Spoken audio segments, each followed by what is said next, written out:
Welcome to the 36th episode of the Crumbl Cookies Weekly Review. Happy Crumbl Monday to all you out there. I apologize. I technically missed episode 36. This should be 37, but I did take a week off. That's the first week in 35 weeks.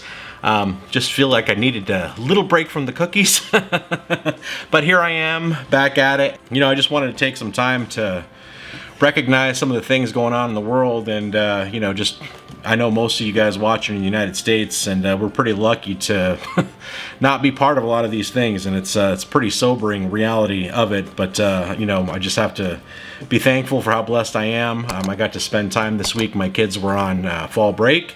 It was nice to spend some extra time with them and just have some really good family time. And so no food contests or eating challenges on the horizon, unfortunately, but we have some cookies before us. So let's get into this week's cookies. We have double fudge brownie, frosted strawberry featuring Pop-Tarts, peaches and cream, pumpkin chocolate chip, and red velvet cupcake. All right, it is a little bit later in the day than I normally do this, but that's okay. I guess we're gonna start here with the double fudge brownie.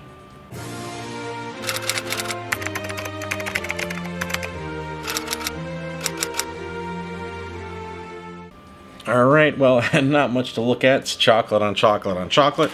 I've had this cookie before. I think, if you're gonna do a brownie cookie, which most of their cookies are, chocolate cookies are, this is the way to do it.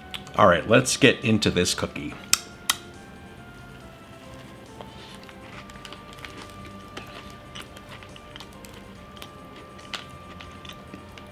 Now this cookie is definitely as advertised. Most of the chocolate cookies are chocolate brownie cookies. At least they label this correctly. Double fudge brownie, that's exactly what it is. That extra fudge on top, I like. And I really do like the brownie bits on top. It gives just another layer of chocolate and texture. It definitely does add to it.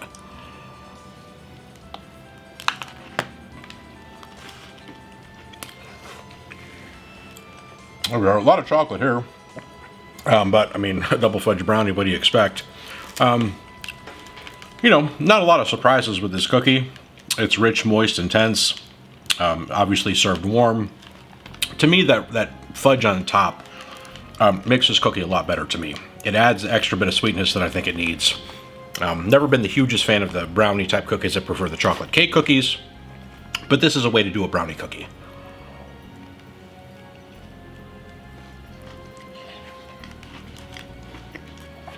Last bite. All right, next we're moving on to the frosted strawberry.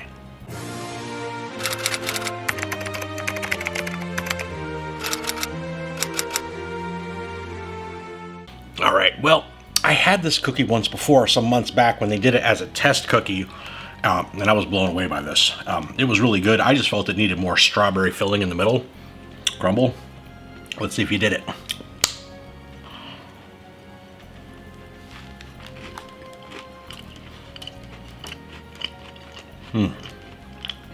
That is delicious. It's a buttery cookie. I don't see really a lot of the strawberry filling in the middle, but I definitely taste it. It says it's melted white chips, although that doesn't taste like that. It tastes kind of like the frosting on a frosted strawberry Pop-Tart. And then bits and crumbles of frosted strawberry Pop-Tart. I'm a huge fan of frosted strawberry Pop-Tarts, and this thing is just amazing.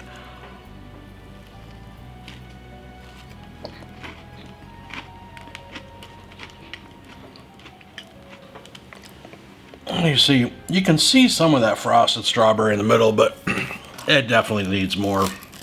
Well, when you get a good bite of that, it's just fabulous, and it really does remind you of the Pop-Tarts. But where you don't get it, the cookie is really, it's moist and buttery.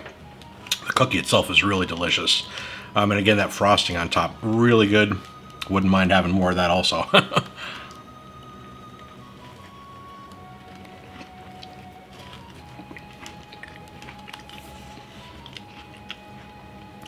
Excellent. Last bite.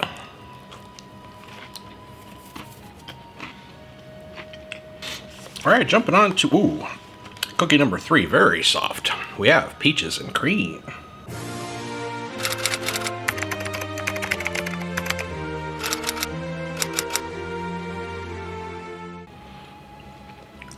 Chilled cookie, of course.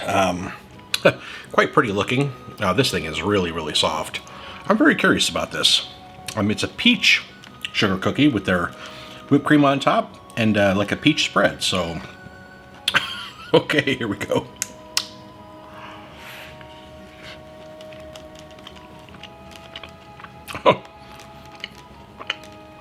Wow.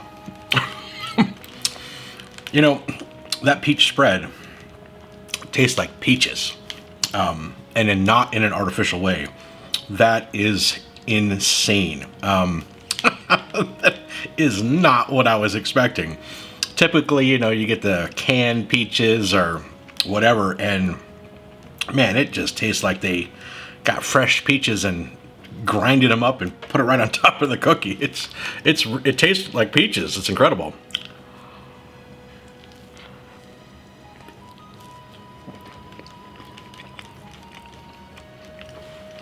It's a pretty thin sugar cookie, kind of like a lot of them are. Again, their whipped cream is always fresh, always delicious. Always could use more of it. And that peach spread is, you know, fairly potent. So it doesn't look like a lot on there, but it adds a tremendous amount of flavor. And I do get a little bit of a peach vibe in the actual cookie itself. So this thing is really as advertised.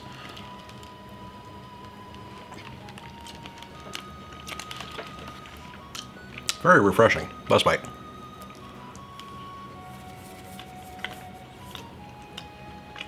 All right, moving on. We have pumpkin chocolate chip.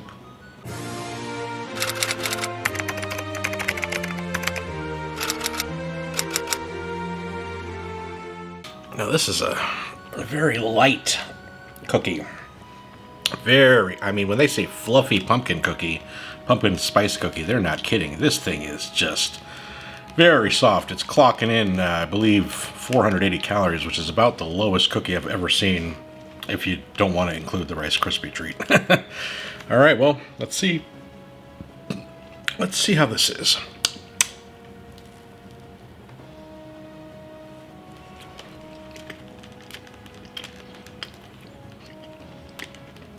Wow, that is awful. Oh my gosh. Dare I say that's the worst cookie I've ever had from Crumbl. Holy moly, that is terrible. I mean, I can taste the pumpkin spice. It is a fluffy cookie. It almost tastes like it has too much spice. That was almost too much cinnamon. And then when the semi-sweet chocolate chips hit you, your brain completely goes confused because it does not go at all. These are contrasting flavors in a very not good way. Oh man, this is not good.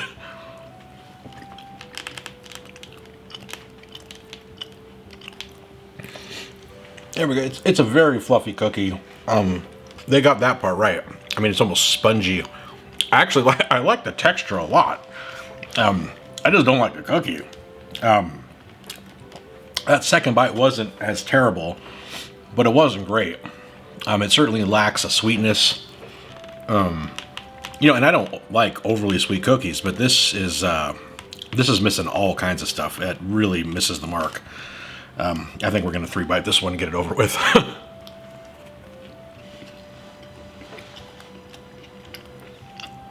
Yeesh, all right. Moving on to cookie number 5, we have red velvet cupcake.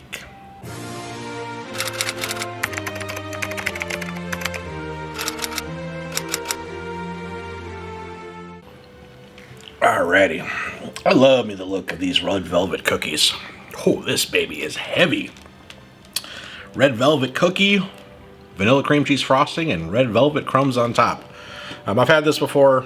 I mean, this is red velvet done intensely and correctly.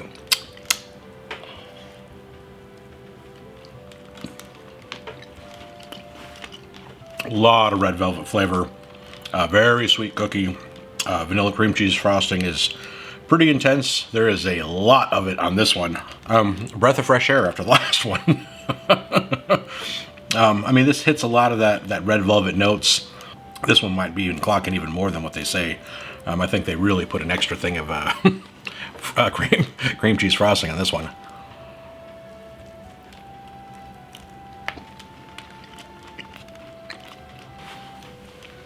It's a pretty thick cookie. A lot of that vanilla cream cheese frosting. I mean, it's great texture. This red velvet is a little on the more extra chocolatey side than it usually is.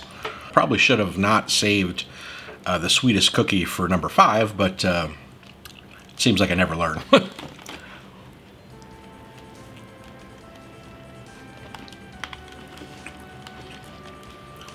And the last bite.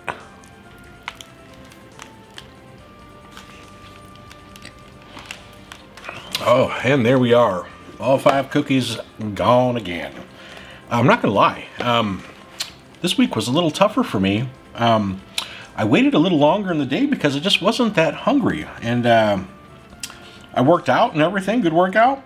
And yeah, I don't know what it is. I mean, I was hungry, but I just could feel at the end the sugar and calories just getting to me a little bit more than it usually does.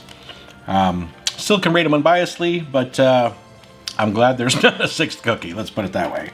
So I'm going to ponder this, and I will be back with the individual ratings and the weekly score. All right, I'm back. Let's rate these cookies. We're going to start with the Double Fudge Brownie. I've had it before. This cookie always is consistent, as most of Crumbl's are. Chocolatey, gooey, that fudge on top, to me, is the best part of the cookie. It brings it all together. Then the addition of the brownie bits on top give that extra texture. It's a good way to do it. Of all the brownie type cookies, I think this one is the best one, albeit it's still not exciting to me. I just don't prefer the chocolate brownies. I've said a million times on these reviews. I'm going to give this one an 8. Next, we have the Frosted Strawberry featuring Pop-Tarts. I give this a 9 when I did it in the test run. I think they made it even better this time. They really polished it up. I still could use a little bit more strawberry filling in the middle, a little bit more of that white frosting on top, but you know, aside from that, it was still amazing. Buttery cookie, just absolutely delicious. And yes, it really did remind me of a Frosted Strawberry Pop-Tart, but of just higher quality in cookie form. Loved it. I'm going to give it a 9.5. Next, we have the Peaches and Cream. This was one of the most unique cookies I've ever had. I wouldn't have thought so by looking at it, and, you know, I was expecting a canned peach flavor, and what I got was an incredibly fresh, peach-tasting, non-artificial flavor. I don't know that I've ever actually had some kind of peach topping like that that didn't taste artificial. This one really didn't. Whatever they did or however they made it, they nailed it. I mean, the execution of this cookie, as far as I'm concerned, it could not have been done better. It was perfect. It was perfectly balanced. Now, that being said, peaches and cookies, that doesn't really do it for me. I mean, at the end of the day, peaches and, you know, cookie dough, I'm not sure how much it really works. They made it as perfect as they could. I'm going to give it an 8.5. Next, we have the pumpkin chocolate chip. Now, people always ask, is there any cookies you just don't like? Well, you just saw one. I hated that cookie. It was awful. Now, this cookie, like, my least favorite cookie up to this point was the mint brownie. Now, at least with that cookie, see, I'm against brownie because I just don't like brownie. But I can see why people like it, and that, you know, with the chocolate brownie and the mint, okay, it's just not my thing. I just hate the flavor, but it was done well. This cookie is very different. I don't think it was done well at all. The flavor combinations of the pumpkin spice and that fluffy cookie, by itself, it was okay, but I think the balance of the pumpkin spice was just off. Way too much like cinnamon, the balance was just not there. It needed sugar, amazing to say for Crumbl. And then you mix the semi-sweet chocolate chips into this, and I mean, you might as well be mixing green olives into this. Actually, I think green olives would have been better than chocolate chips. It did not go at all. I mean, the flavors were at war with each other, and yeah, oh man. Sorry, Crumbl, but this is easily the worst cookie I've ever had from you guys. I'm going to give this one a 4.5. Lastly, we have, what do we have? The red velvet cupcake. Sugar's getting in my brain. I've had this one before also. I have to say this one tasted a little bit different from the first time I've had it, as in there was a little bit more chocolate in the red velvety flavor. I didn't think anything really different about it. It was good. A little bit too much of that cream cheese frosting. It was a very sweet cookie, but you know, that's how these cookies are. They come. You know, as far as red velvet and that cream cheese, I mean, that's how it's always paired together. And Crumbl always does these really well, and this is no exception. I think this cookie is done very, very well. It's a little on the sweet side to me, and I'm also not a red velvet fanatic. But I mean, I couldn't ask much more out of a red velvet cookie. I'm going to give this one an 8.5. And that's going to give the total weekly score of 39.0 with an average cookie score of 7.8. Interesting week. I've had people ask, do I finish the cookies I don't like? Well, yes. I finish the cookies no matter what. So, the only cookie I could ever imagine being worse than that would be like a peppermint cookie that's off balance or something. Yeah, that one's going to take the cake, I think, for a while. But, I mean, all in all, again, hey, I'm sitting here in the comfort of my professional studio in my bedroom, eating cookies and reviewing it for you all to watch. Life is good. So, hey guys, thank you so much for watching. I hope you guys found this information useful. Hope you enjoyed it. Don't forget to like and subscribe. And I can't wait to see you guys in next week's episode. Take care.